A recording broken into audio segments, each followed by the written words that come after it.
Tekrar merhaba sevgili seyirciler. Biraz da spora göz atalım diyoruz. Yanımda yaşları 50'nin üstünde olanların çok yakın tanıdığı bir arkadaşım var. Benim de aşağı yukarı 45 yıllık arkadaşım Doğan Ersavaş.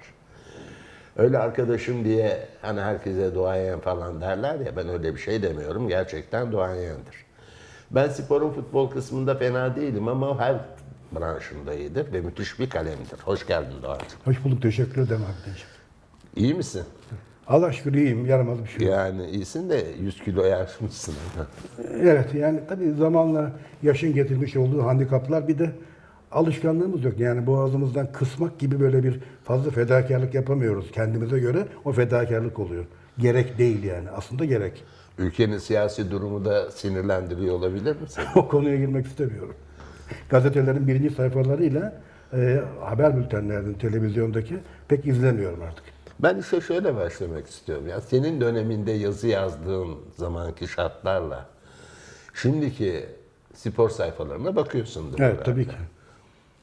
Nasıl bir duyguya kapılıyorsun baktığın zaman? Şöyle, net bir ayrım var orada.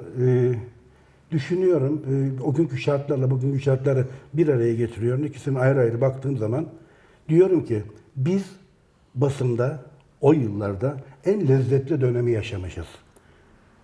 Neye rağmen? Teknik yoksunluklara rağmen. Yani şöyle söyleyeyim, çok basit bir şey. Deplasmana Trabzon'a gittik mesela. Foto muhabir arkadaşımla beraber. Bir gün önceden gidiyoruz, bir stüdyo buluyoruz. Fotoğraf stüdyosu. Oraya diyoruz ki lütfen yarın pazar günü stüdyoyu Kapalı açar mısın? olmasın. Açar mısın? Çünkü arkadaşımız oradan fotoğraf çekecek maçtan. 15 dakikadan o karelere ne girerse, artık gol olur mu olmaz mı değil, önemli değil. 15 dakika çekecek, getirecek filmi stüdyoda, o açılan stüdyoda fotoğrafı şey yapacak, filmi banyo yapacak, karta basacak, oradan postaneye gidilecek. Postanede telefakslar vardı o zaman. Hı hı. Böyle silindir döner, fotoğrafı oraya yayarsınız. O dıt dıt dıt 30 dakika civarında bir sürede şey yapar, fotoğrafı İstanbul'a geçer.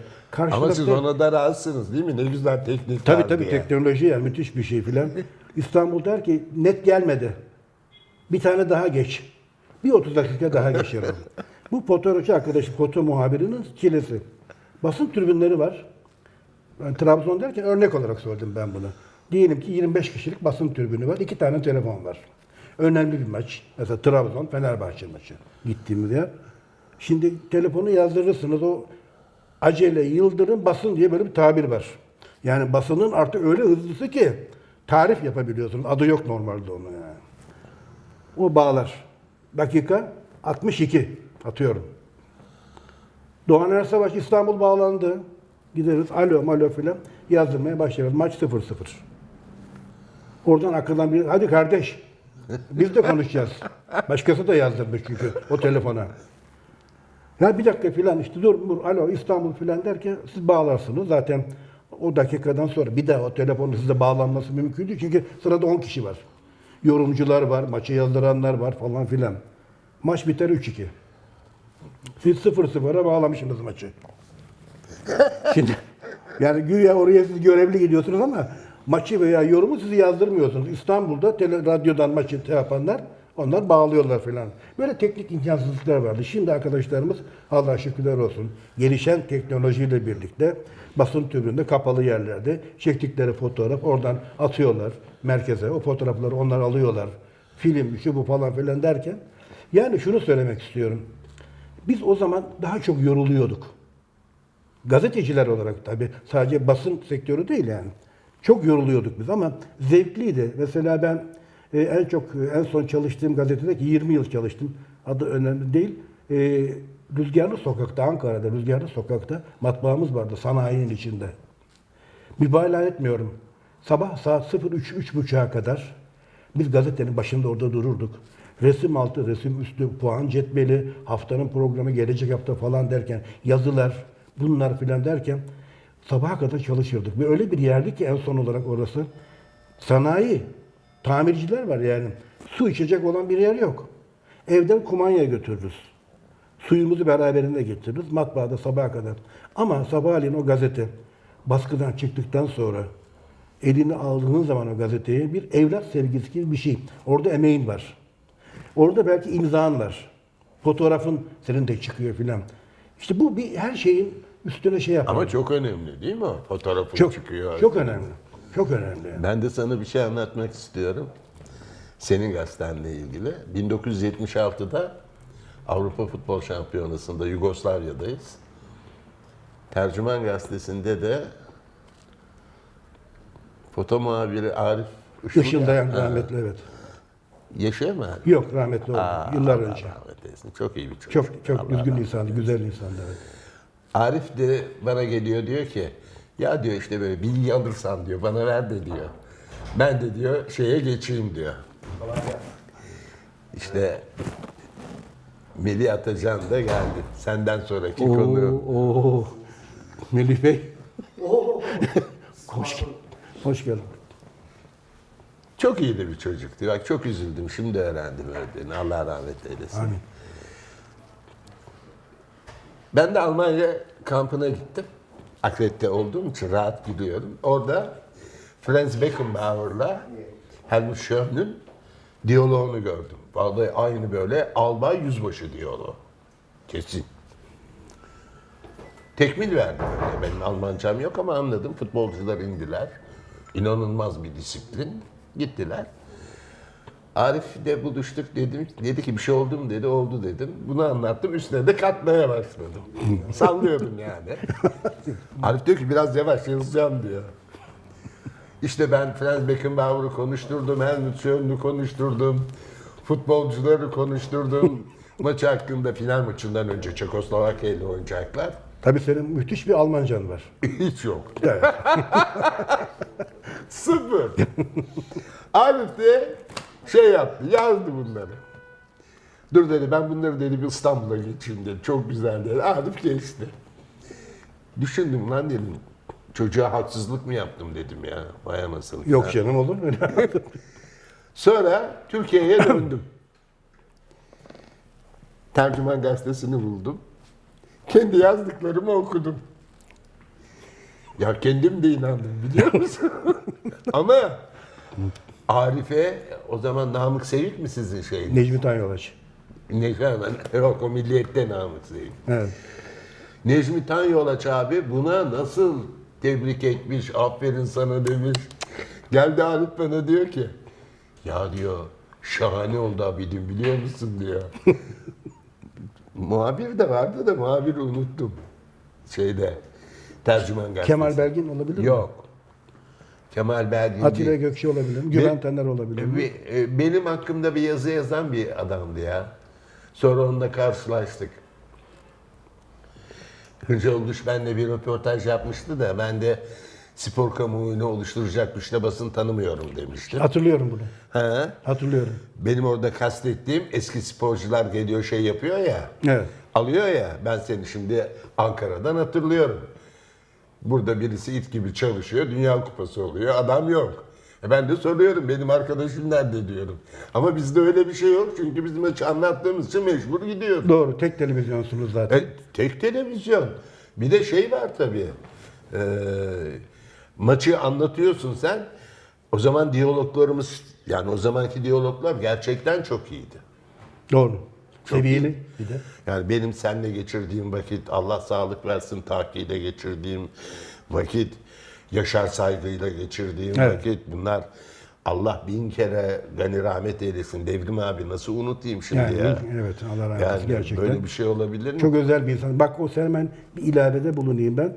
Dünya Kupası işte çalışanlar gidemiyor da dışarıdan gelenler gidiyor filan dedi. Bununla ilgili enteresan yaşanmış bir olay var. Bir Ankara'da Cumhurbaşkanlığı Kupası vardı. Takımlar hatırlamıyorum kimler oynuyor diye. İstanbul'dan Milliyet Gazetesi'nden o zaman böyle 5-6 kişilik bir ekip gelmişti. Maçın azametinden dolayı da. Tabii yazılacak notlar, soyunma odaları falan. Verilen direktife göre bütün bu Ankara'daki bu maçla ilgili tüm konuları İstanbul'dan gelen arkadaşların yazacaklarını söylemişler. Devrim de Ankara'nın spor şefiydi. Benim arkadaşlarım aylardır burada, yıllardır çalışıyorlar. Niye bunlar bir şey yazamıyor filan dedi ve istifa etti. Tazminatını filan almadan istifa etti. Arkadaşlarının hak ve hukukunu korumak için. Çok özel bir insandı yani. Bir vesile iyi oldu. Devrim abi tabii çok farklıydı. Yani deli doluydu ama çok farklıydı. Bir de yalandan kızardı yani, o tarafı da var. Öyle değil mi? Ya mesela Allah rahmet eylesin, telefonu atarken yumuşak bir yere atardı. Böyle betona. Kontrollü sinirlenme. Ha öyle. Çok güzel. Kontrollü sinirlenme. Peki şunu söyleyeyim. Ben bu futbol konusunu artık bıraktım gibi bir şey yani. Bu kadar çok yabancı. Sinir oluyorum ya. Yani Galatasaray 11 yabancıyla sahaya çıkıyor. Soruyorsun, Galatasaray şampiyon oluyor. Yani bu içime yediremiyorum aslında. Bu işin bir çıkışı var mı ya? Şimdi bir şey söyleyeyim, antiparantez. Yine körler sağırlar birbirini ağırlar durumuna gelmeyelim ama Türkiye'de insanların futbolu sevmelerinde, dünyada büyük ilgi gören futbolun sevilmesinde senin gerçekten bir payın var. Çünkü benim şimdi yeni dönemde de anlatan bir sürü arkadaşlarımız var. Yeni yetişmiş olan, çok yetenekli. Genelde bunlar zaten TRT çıkışlı oluyor bu arkadaşlar. Fakat senin futbol maçlarının anlatışında farklı bir lezzet vardı. Yani radyo, mübalağa etmeden söylüyorum, inan bana. Ya tamam söyle, benim çok hoşuma gidiyor. Radyoda seni dinlerken ya Abidin'in kadar ses tonu bizim artık kulaklarımıza yer etmişti ki anlayış tarzın, kelimeleri seçişin, Türkçendeki güzellikler, kelime zenginliği filan bize futbolun, sahada oynanan futbol çok güzel olmasa bile senin o heyecanlı, o lezzetli anlatışın bize futbolu sevdirmişti yani. Sen de bizim kulağımızdaki Sağ ol Doğancığım. kulağımızdaki güzel sestin o zamanlar. Şimdi şöyle söyleyeyim. Tabii futbol dünyada en çok ilgi toplayan, ekonomisi en yüksek olan bir sanayi artık yani. Ve de tabii bunun çok çeşitli çağdaş uygulamaları var. Yani kulüplere bakıyorsunuz. Mesela çok sivil bir örnek ama Barcelona kulübünün Japonya'da efendim 300 bin tane şeyi var mesela. Forma satabiliyor filan. 100 bin tane orada kulüp üyesi filan var. Yani o kadar yaygın bir spor dalı ki ve bu konuda yapılan basının, görsel veya yazılı basının destekleri futbolu daha popüler bir hale getiriyor. Şimdi ülkemize döndüğümüz zaman hani bu bildiğimiz şey, senin tabii daha başka da bildik şeyler var. Türkiye'de futbol gerektiği gibi organize edilmiyor ve bundan dolayı da gerektiği şekilde, olması gereken şekilde oynanmıyor. Yani daha bir örnek misal vermek istiyorum. Çok büyük ekonomi var Türkiye'de futbola verilmiş olan. Amatör sporların bir kenara atılmış olmasına şey yapan, sebebiyet veren derecede ekonomik şeyleri var. Sahadaki ürün bu ekonominin karşılığı mı? Bana göre değil. Çünkü kulüpler en büyük kulüplerimizde en küçüklere kadar yanlış örneklemeler var. Yani bugün bakıyoruz Türkiye'nin mesela futbolda UEFA ve FIFA ilişkilerine baktığımız zaman UEFA konusunda en fazla kulağımızın çekildiği kulüpler 3 büyük kulüp. Neden? Bu kulüplerde yöneticilik yapmak bazı insanlar için tam bir şey, vitrine çıkma olayı. Hatta çoğunluğu için. Hani o kesse damarını kesse lacivert akar, kırmızı mor akar falan, bunlar hikayeler. O oralarda vitrine çıkma olayıdır en kolay. Çünkü Türkiye'de Milli Eğitim Bakanlığı'nın atıyorum şimdi eğitim sisteminde yapmış olduğu bir yenilik, çağdaşlık, düzgüne çıkartma noktasında açıkladığı bir demeç tek sütun çıkabilir. Ama bir kulüp başkanının, X kulüp başkanının bir demeci böyle koskocaman fotoğrafıyla birlikte bilen büyük puntolarla bir gazetede çıkar. İş burada o kadar farklı ki futbolun albenisi çok fazla.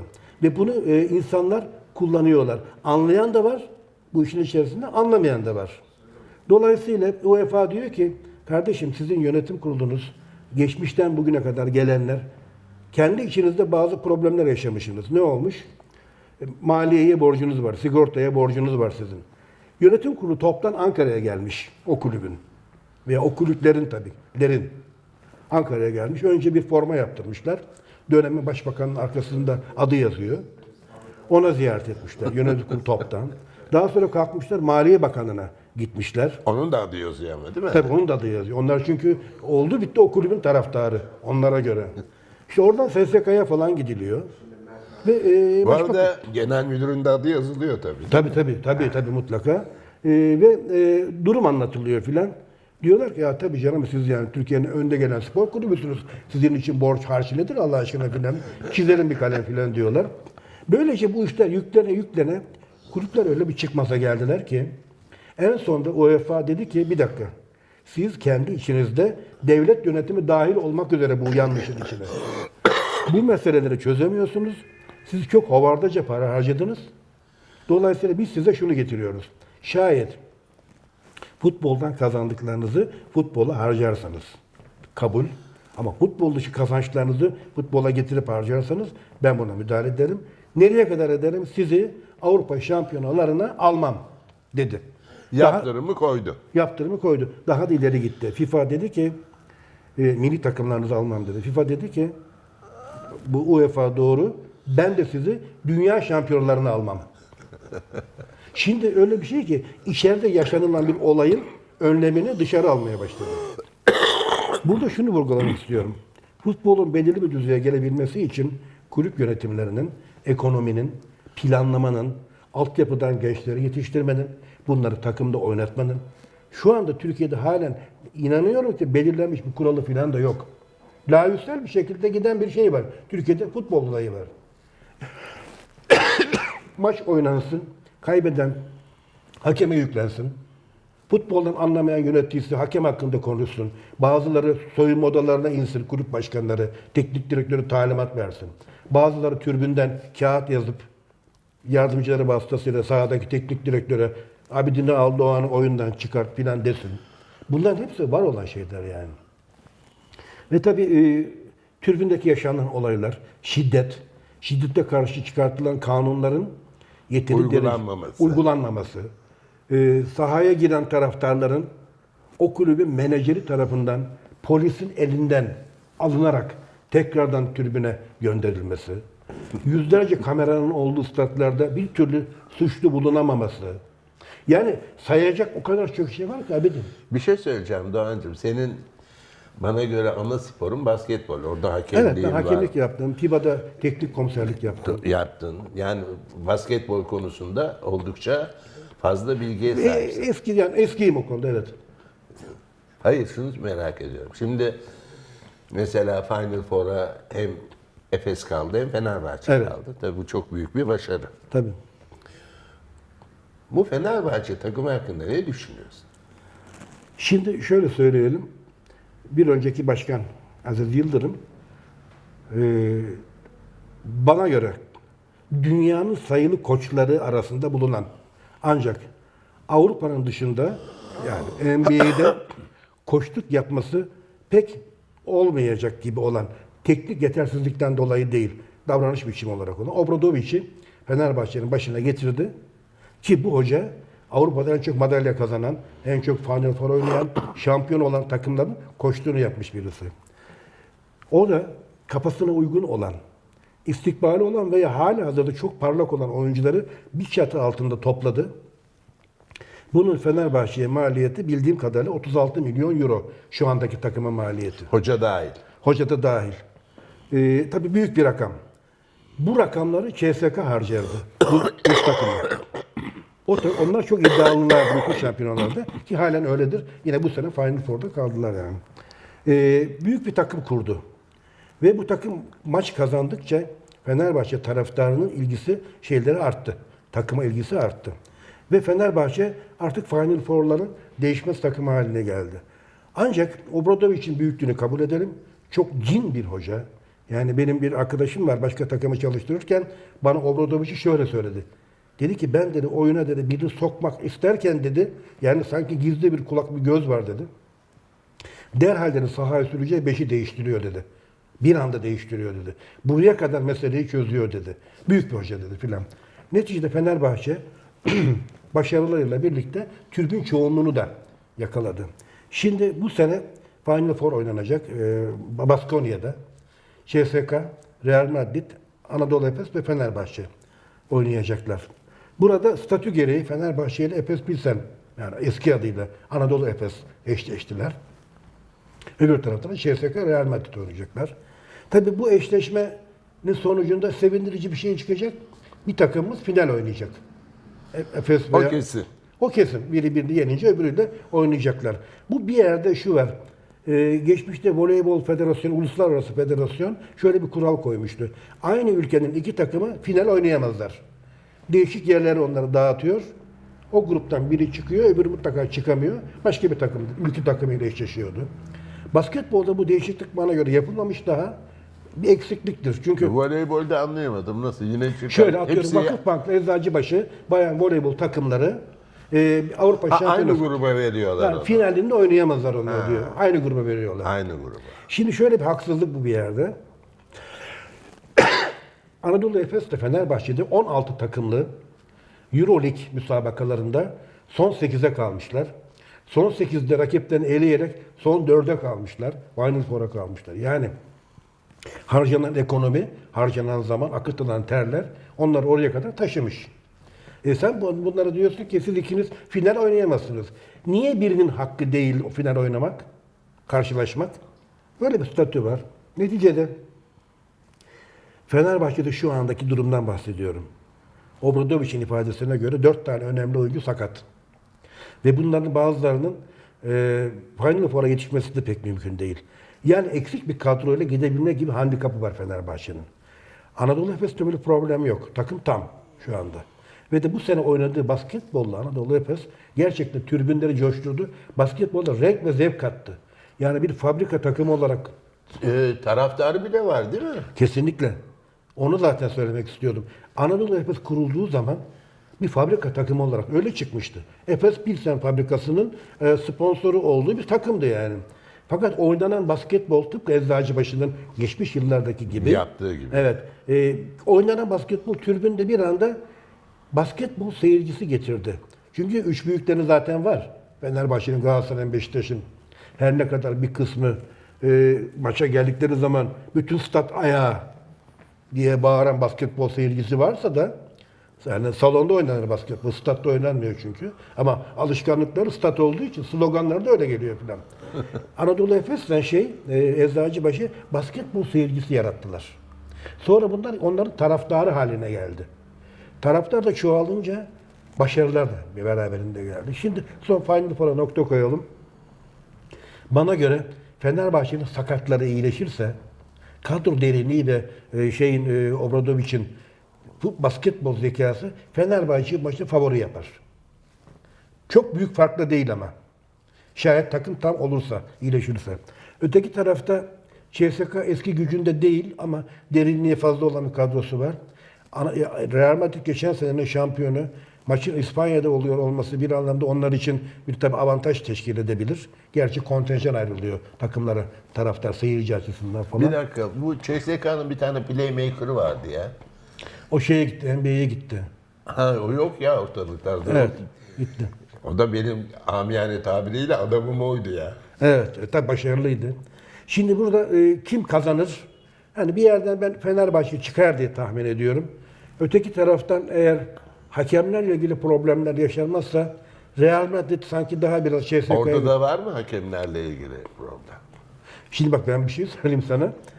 Ben FIBA'da Bu iş basketbolda mı kolay, futbolda mı kolay? Bu hakemlerin hani kıçının başında oynaması. Valla tabii hakemlerin mümkün olan düdüklerindeki sesin oynamasıdır yani hakça oynamasıdır ama ben FIBA teknik komiserliği yaptığım için biliyorum bazı şeyleri daha derinde biliyorum. İsim veremem. İspat İsim etmem verme lazım. de yani basketbolda mı kolay bu işler? Tabii. Tabii. Niye? Çünkü şöyle bir şey söyleyeyim yani basketbol öyle bir spor dalı ki futbolda mesela faul dediğin zaman büyük bir yüzdeyle tekme atmış, itmiş, çelme takmış ve çok ayan beyan bir olay var ortada. Ama basketbolda şuta kalkmış bir oyuncunun gözler havada. Herkes oraya bakın top nereye gidecek falan diye.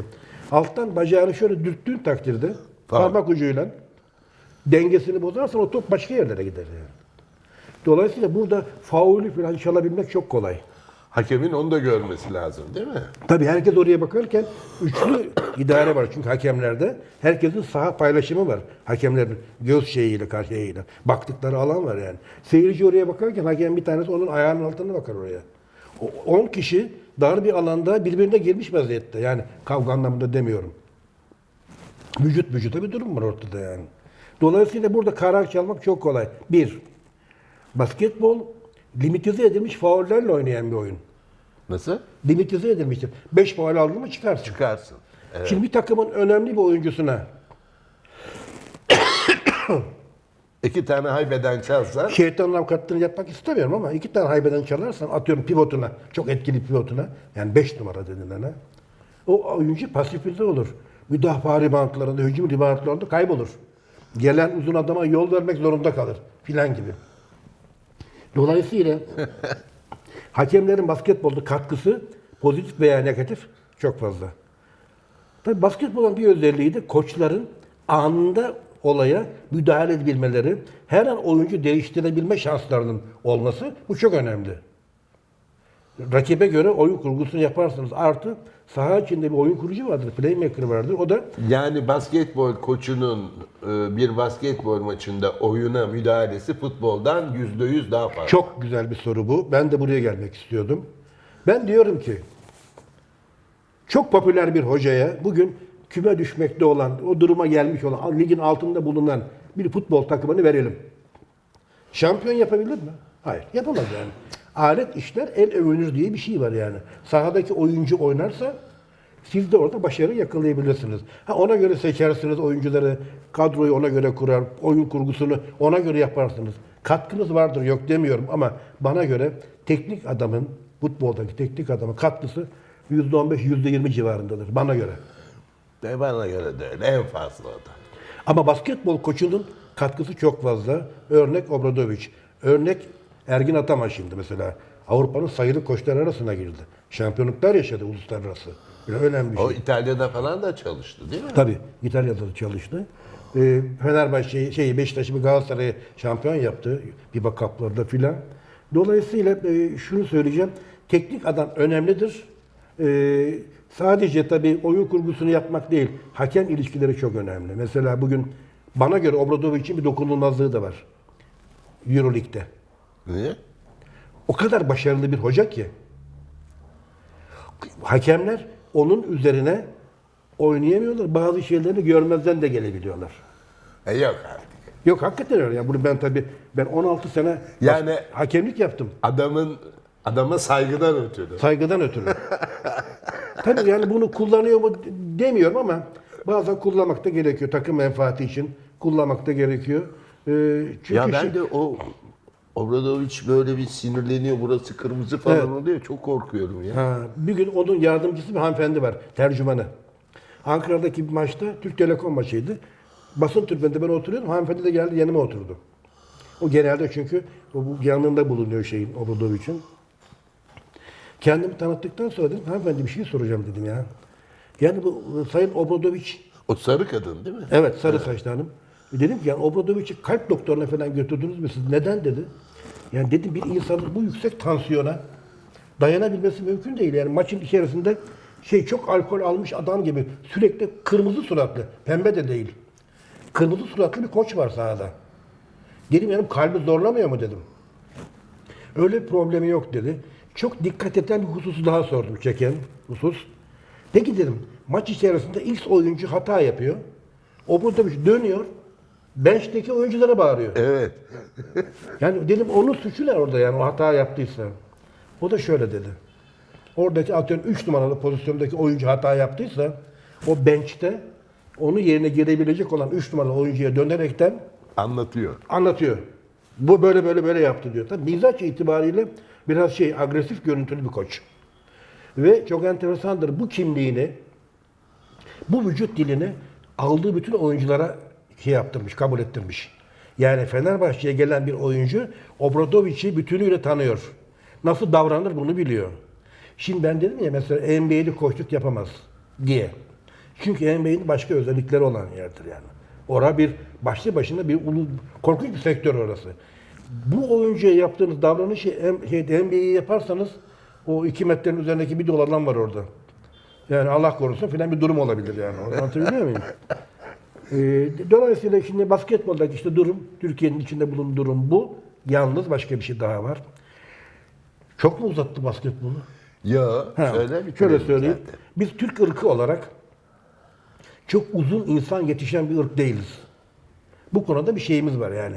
Kalıtımsal olarak bir problem mi diyeyim, eksiklik mi diyeyim, her neyse. Ama son yıllarda değişen antrenman metodolojisi, antrenman sayıları, altyapıdaki hocaların yeterliliği ve ailelerin çocuklara iyi bakmasıyla birlikte iyi bir gençlik yetişti Türkiye'de. Boylu postlu gençlik. Eskiden Türkiye'de böyle bir handikaptan dolayı uzun oyuncular transfer edilirdi. Takımların 4-5 numaraları hep yabancı olurdu. Ancak son yıllarda takımlarda yabancı sayısının fazlalaştırılması Türk oyuncuların takımlarında oynayamama durumunu ortaya çıkarttı. Yani hep Fenerbahçe'de bakalım kim var? Melih Mahmudoğlu var, kaptanı Fenerbahçe'nin. Bu takımda çok az oynayan ve Fenerbahçe genelde Final maçında 10 saniye oynadı. yani hep yabancılarla oynayan bir şey. Şimdi o kadroda Türk oyuncular da var. Almak mecburiyetleri de var zaten. Oynamadıkları zaman milli takım kimlerle oynayacak? Tıpkı nerede biliyor musun? Lucescu en son Türk milli takım hocası olduğu zaman bir şey söyledi. Ben dedi şampiyon olmuş Galatasaray kulübünde 3 tane oyuncuyu milli takıma alabiliyorum dedi. Çünkü geri kalanlar hepsi yabancı dedi. Evet. Demin sen söyledin. En son derbi maçında 11 tane yabancı var. Evet.